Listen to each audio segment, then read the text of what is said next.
জুরা কলা খেলে কি জুরা সন্তান হয়? আসুন জেনে নেই ইসলাম কি বলে। আমাদের সমাজে কিছু প্রচলিত কুসংস্কার রয়েছে, যেগুলো অধিকাংশই মানুষের তৈরি করা। কোথাও রওনা দিলে ঝাড়ু, খালি কলসি বা কেউ হাসি দিতে দেখলে অযাত্রা হয়।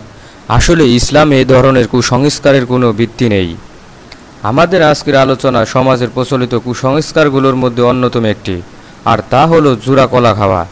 শুধু জুরা কলা কেন, কোনো খাবারেই জুরা সন্তান জন্মানোর ক্ষেত্রে ভূমিকা রাখার কোনো ক্ষমতা নেই।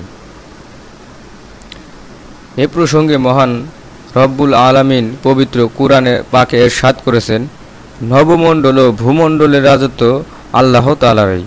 তিনি যা ইচ্ছা সৃষ্টি করেন, যাকে ইচ্ছা কন্যা সন্তান এবং যাকে ইচ্ছা পুত্র সন্তান দান করেন, অর্থাৎ তাদের দান করেন পুত্র ও কন্যা উভয়ই, এবং যাকে ইচ্ছা বন্ধ্যাত্ব করে দেন।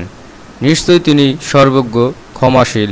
সূরা শূরা 4950।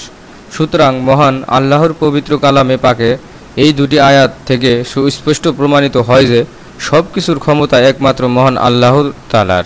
তিনি চাইলে যা ইচ্ছা তাই করতে পারেন।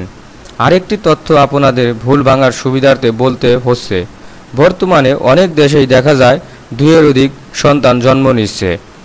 যেমন কিছুদিন আগে আমাদের দেশে খুলনায় এবং রংপুর জেলায় 5টি করে সন্তান জন্ম হয়েছে।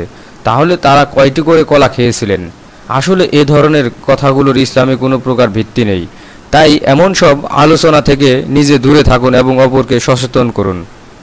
জুরা কলা খাওয়ার কারণে জুরা সন্তান জন্ম হবে, আমাদের সমাজের এমন একটি কুসংস্কারের প্রচলন রয়েছে। অনেকে এই কুসংস্কারের কারণে শুধু গর্ভকালীন সময় নয়, যে কোনো সময় জুরা কলা খাওয়া থেকে বিরত থাকেন। আবার অনেকেই দেখা গেছে বিয়ে করেনি, তারাও এই কলা খাওয়া থেকে বিরত থাকেন। তারা মনে করেন জুরা কলা খাওয়ার কারণে বিয়ের পর তাদের ঘরে জোড়া সন্তান জন্ম নেবে, অথচ ইসলাম এমন কোনো ধারণাকে কখনোই সমর্থন করে না।